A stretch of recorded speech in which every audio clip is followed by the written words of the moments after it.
Californie, États-Unis. 2009. Signe d'Allah numéro 9 de 22. Au nom d'Allah, le tout miséricordieux, le très miséricordieux. Ne médite-t-il donc pas sur le Coran? S'il provenait d'un autre qu'Allah, ils y trouveraient certes maintes contradictions.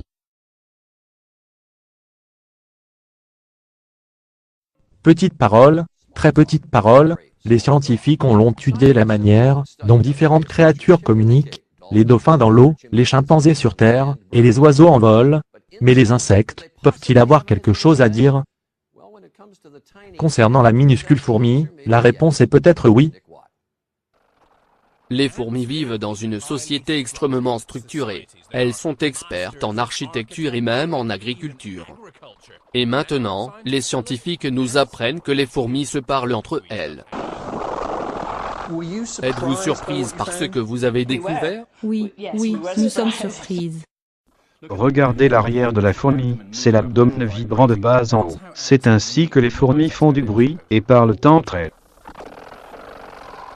Les scientifiques ont fait cette surprenante découverte accidentellement, lorsqu'ils étudiaient le grand papillon bleu. Ils ont vu ces chenilles tromper les fourmis, qui les emmènent avec elles dans la fourmilière, et les nourrissent jusqu'à maturité.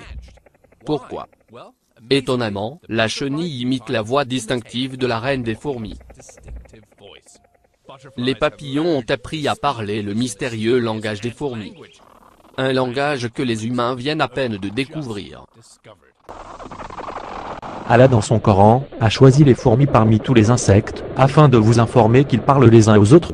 Après 1400 ans, les scientifiques ont eu la possibilité de connaître cette réalité scientifique, par le moyen de la technologie moderne de pointe. Au nom d'Allah, le tout miséricordieux, le très miséricordieux. Quand ils arrivèrent à la vallée des fourmis, une fourmi dit aux fourmis, entrez dans vos demeures, de peur que Salomon et ses armées ne vous écrasent sous leurs pieds sans s'en rendre compte.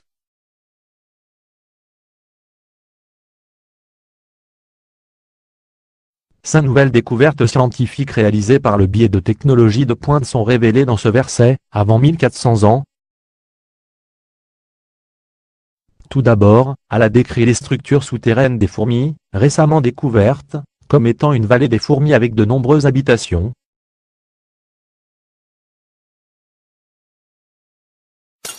Deuxièmement, le mot écrase ou brise, est l'une des traductions du mot arabe yatmanakum, qui signifie la destruction immédiate d'un objet. Cette caractéristique est celle des objets durs, qui réagissent de la même manière que le verre lorsqu'il est brisé, car il manque de souplesse. L'utilisation de ce mot arabe dans ce verset est en totale conformité avec les résultats de dissection des fourmis, suite à des études récentes, montrant que l'armure externe, appelée exosquelette, couvrant le corps de la fourmi, est cassable exactement à la manière du verre.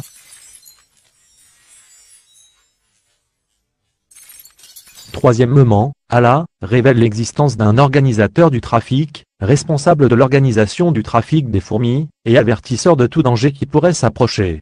Comme il s'est avéré dans les études récentes du chercheur Graham Curie.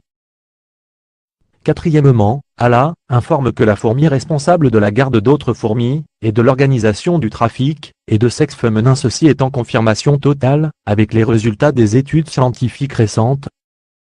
Enfin, ce verset révèle également que les fourmis parlent les uns aux autres, ce qui est une découverte récente, scientifiquement prouvée. Au nom d'Allah, le tout miséricordieux, le très miséricordieux. Telles sont les paraboles que nous citons aux gens. Cependant, seuls les savants les comprennent.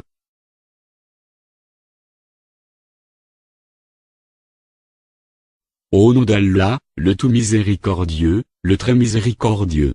Nous leur avons, certes, apporté un livre que nous avons détaillé, en toute connaissance, à titre de guide et de miséricorde pour les gens qui croient.